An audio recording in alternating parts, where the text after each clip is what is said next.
अच्छा, तो हम लोग जो कड़बक जो चैप्टर हम लोग कल पढ़ाए थे बच्चों, 12वीं क्लास का पोएम है, जो पहली पोएम था।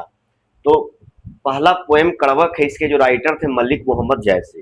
तो हमने इसका कड़बक पार्ट वन था, पार्ट टू, दो इसमें दो पार्ट था। तो एक पार्ट हमने कल कर कर इसको यूट्यूब और फेसबुक दोनों पर डाल दिए थे, जो आप लोग अच्छे से देखिएगा। उम्मीद करते हैं बहुत मजा आया होगा, आप लोग देखे होंगे तो। और उसी में आज पार्ट टू है, जो हम जिसको आप लोग हिंदी करेंगे, और आप लोग उसका सुनिए ध्यान पूर्वक। चलिए, बहुत मजा आने वाला है ये हिंदी करेंगे तो इसके राइटर तो जान ही रहे, कल इसको इंट्रोडक्शन भी दिए थे, मलिक मोहम्मद जैसी लिखे हैं।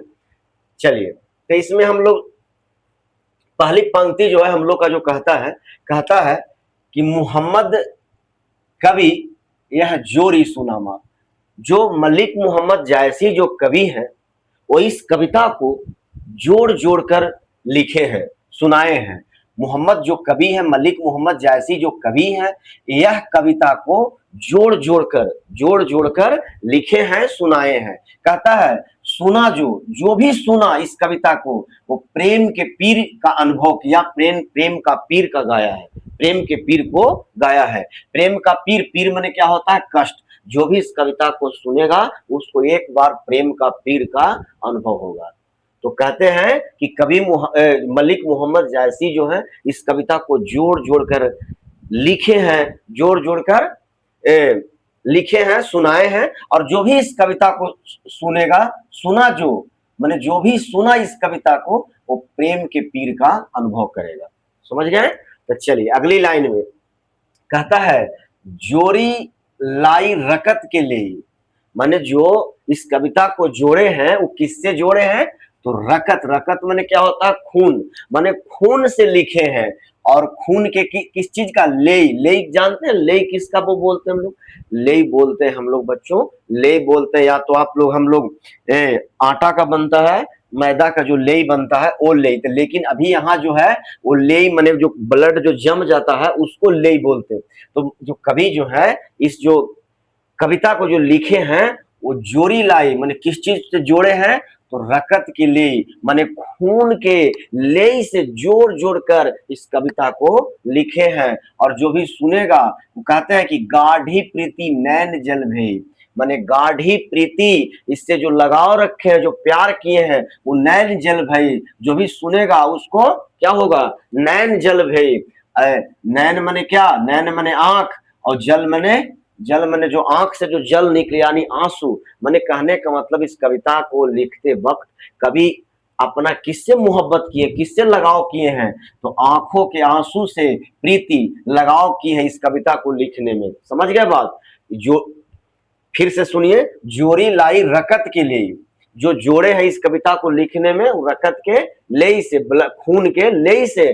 और इस कविता को लिखने में उनके आंख भर जाता था, आंख का आंसू निकल जाता, उससे मोहब्बत किए हैं, प्रीति की है, प्रेम किए हैं। समझ गए बात? चलिए अगला कहता है क्या?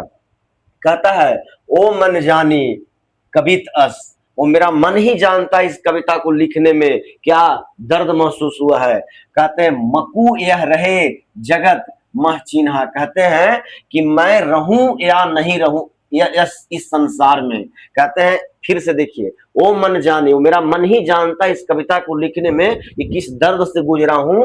और मकू यह रहे, मैं रहूं या नहीं रहूं इस जगत में मह चिन्हा। लेकिन मुझे क्या हो, इस कविता के माध्यम से पहचान मिले हमको, इस कविता के माध्यम से हमें चिन्हे, पहचाने, जाने। किस कविता के माध्यम से? इस कविता के माध्यम से। कहते हैं को मन ही मेरा जानता इस कविता को लिखने में, मकू या रहे, मैं रहूं या नहीं रहूं इस जगत में, लेकिन मुझे जो है इस कविता के माध्यम से लोग चिन्हे, जाने, पहचाने। ठीक है, अगली लाइन की ओर बढ़ते हैं। कहता है कहां वो रत्न सेन अस राजा। कहते हैं कहां वो रत्न सेन जैसा राजा रहे, कहां सुवा असी बुद्धि उपराजा। कहां वो बुद्धिजीवी जो बुद्धि सुवा। कहते हैं फिर से आइए, कहां वो रत्न सेन अस राजा। कहाँ वो रत्न सेन जैसा राजा रहे, कहाँ वो सुगा, सुगा मैंने सुगा, इनके राज्य में एक सुगा रहता था। वो सुगा कैसा था, असबुद्धि माने बुद्धिजीवी था वो सुगा। न तो रत्न सेन रहे, रत्न सेन जैसा राजा रहे, न तो बुद्धिजीवी सुगा रहा। और कहते हैं कहाँ अलाउद्दीन सुल्तानू, कहाँ अलाउद्दीन सुल्तानू, न तो अलाउद्दीन सुल्तान, कहाँ अब अलाउद्दीन सुल्तान रहे। कहाँ राघव जय किन बखानू, ना वो राघव रहा जिनका मैं बखान करता हूँ। कहते हैं कि ना वो राघव रहा, न वो अलाउद्दीन सुल्तान रहे, न वो रत्न सेन जैसा राजा रहे, और न वो चलाक वो बुद्धिजीवी सुआ रहो। मैं किन्हें बखानू, मैं किसका बखान करूं, वो कोई नहीं रहा। कहता है कहाँ स्वरूप पद्मावती, स्वरूप के मतलब होता है सु लग जाए तो अच्छा, काफी रूपवती थी पद्मावती। कहते कहाँ स्वरूप पद्मावती रानी, कहाँ उस सुंदर पद्मावती रानी, कोई न रहा, कोई नहीं रहा, बस जग में क्या रहा, तो जग में उसकी कहानी रही।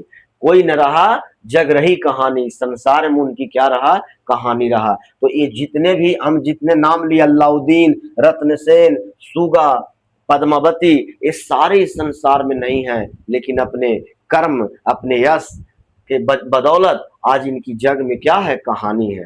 क्या रही, कहानी रही। अच्छा कर्म करके गए तो इनकी आज क्या रही, कहानी। चलिए आप जानते हैं एक मूवी आई थी पद्मावत, पद्मावत जिसमें रणवीर सिंह और दीपिका पादुकोण हीरोइन थी, जिसमें आप जानते हैं ना वो जो रत्न सेन जो थे चित्तौड़ के राजा थे, और पद्मावती से क्या करते हैं, प्यार करते थे। जो वो आप देखे होंगे मूवी, तो रत्न सेन जो थे वो पद्मावती से क्या करते थे, पद्मावती से प्यार करते थे। और इसमें रत्नसेन के एक मंत्री रहते थे, उसी मंत्री का नाम था राघव। वो मंत्री फिर क्या करता था, वो मंत्री जो था आप देखे होंगे मूवी, तो मंत्री एक बार दोनों को प्रेम करते देख लिए थे। जो रत्नसेन का किए थे, वो मंत्री को एक चाकू भी गए थे जिसमें यहाँ पे लगा था, वो देखे होंगे मूवी तो। और फिर क्या किए रत्नसेन ने उस मंत्री को, जो राघव चेतन था, उस मंत्री को अपने राज्य से निकाल दिए थे। और यही मंत्री जब निकला था तो अलाउद्दीन से मिल गया था। किससे मिला था, अलाउद्दीन खिलजी से मिल गया था। और अलाउद्दीन खिलजी को यही जो था राघव चेतन, राघव चेतन जो था, यही राघव चेतन ने जब रत्नसेन ने इसको निकाल दिए थे, मंत्री था, ये मंत्री था इनका, तो जब रत्नसेन ने इसको निकाल दिए थे राघव चेतन को, तो अलाउद्दीन से जाके मिल गया था। और अलाउद्दीन को पद्मावती के बारे में, ये राघव चेतन ने अलाउद्दीन को पद्मावती की सुंदरता के बारे में बखान किया था, जिसके चलते अलाउद्दीन ने कहा था कि मैं पद्मावती को जरूर पाऊंगा, पद्मावती को मेरे पास होना चाहिए, मैं जो चाहूंगा वही होगा। अंत में अलाउद्दीन ने क्या किए थे, रत्नसेन को मार दिया था अलाउद्दीन, और मार दिया था, और पद्मावती को पाना चाहता था। लेकिन पद्मावती क्या की थी, पद्मावती ने खुद जाकर आग में कूद गई थी, मर गई थी पद्मावती, इसके हाथ में नहीं आया था। तो ये बहुत ही पद्मावती समझिए कि कैसी नारी हुई, बहुत ही अच्छी नारी हुई, जो अपने पति के लिए ही आग में कूद गई, इसके हाथ नहीं लगी। लेकिन आजकल तो कहना ही नहीं है। चलिए छोड़िए आजकल के नारी पर बात नहीं करने, क्योंकि नारी का चरित्र और आदमी का भाग्य और किस्मत कभी बदल सकता है। तो चलिए ये कहानी था, बीच में आया तो हम सुना दिए, और इसको हम पढ़ाते हैं फिर से। कहाँ वो रत्नसेन अस राजा, कहाँ सुआ असी बुद्धि उपराजा।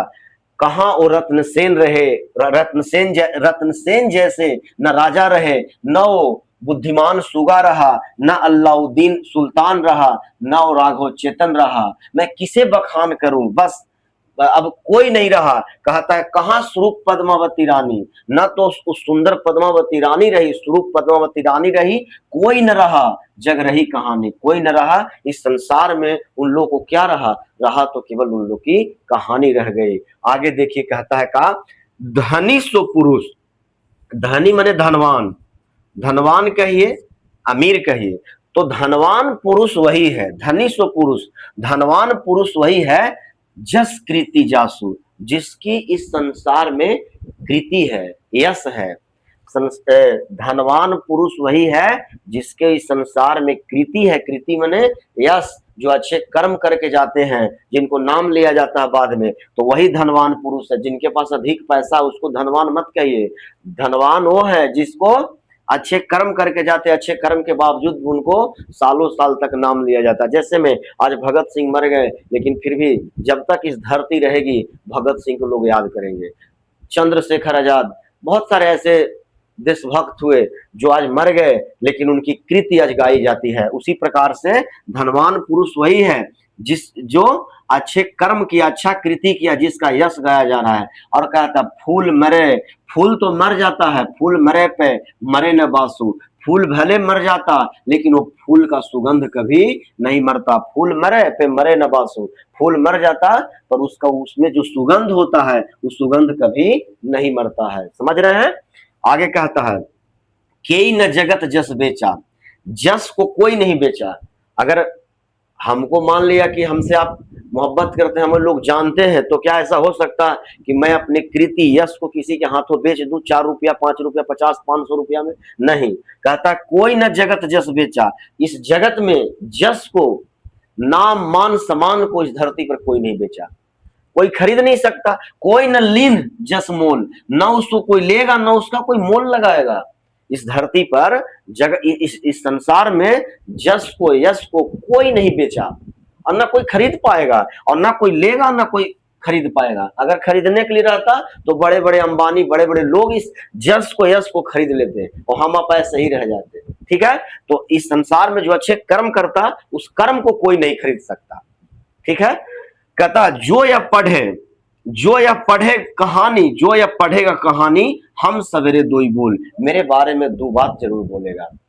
जो यह पढ़ेगा कहानी मेरे बारे में जरूर बोलेगा। तो आप बोलिए कैसा लगा आपकी ये कहानी? जरूर आप हमसे, इससे यही हम लोग को सीख मिला कि इस धरती पे जो आया है वो एक न एक दिन यहाँ से उसको जाना है, वो एक न एक दिन यहाँ से वो मर जाएगा, विदा लेगा। लेकिन इस धरती पर वही रह जाए, उसकी रह जाती है तो केवल क्या रह जाती है? उसकी कृति रह जाती, उसकी यश रह जाती, उसके अच्छे कर्म रह जाते हैं। इस कहानी से हमें यही सीख मिलता है। आज मलिक मोहम्मद जायसी के एक आंख से अंधे, एक कान नहीं, एक आंख नहीं, एक कान से नहीं सुनाता था, देखने में कुरूप थे, लेकिन फिर भी आज मलिक मोहम्मद जायसी को इन कविताओं के माध्यम से हम लोग याद कर रहे हैं, क्योंकि वो विद्वान थे, उनके पास गुण है, तो गुण के वजह से याद कर रहे हैं, धन के वजह से नहीं। वो अच्छे कर्म की, अच्छे गुण है जिसके वजह से याद कर रहे हैं। और जब तक ये पृथ्वी रहेगी तब तक मलिक मोहम्मद जायसी का नाम रहेगा। तो बच्चों जरूर आपको ये अच्छा लगा होगा, आप ये जो पढ़ाए होंगे आप अच्छे से इसको देखिएगा।